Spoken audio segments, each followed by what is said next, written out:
So here we have our information sheet. Now this information sheet can be used for younger children.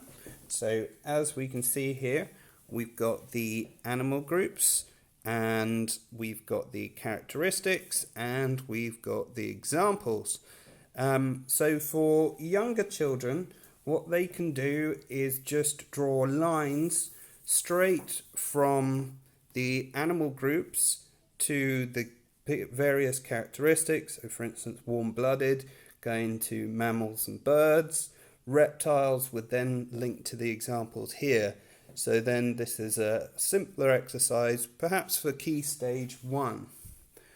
Alternatively, you can use this as an information sheet and then you can expand it for your Key Stage 2 children. And here you might ask them to write out those characteristics, thereby learning some of them. And you could even ask them with tricky technical ones. So for instance, vertebrate. You might write out vertebrate and then give a brief explanation of what it is. Then draw those lines to the animal groups and then ask them to think of their own examples to add to the ones that we started here.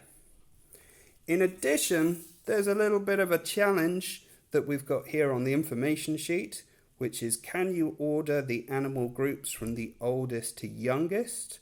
So for instance, our oldest animal group to appear would be the mollusks, and one of the later ones is going to be the mammals.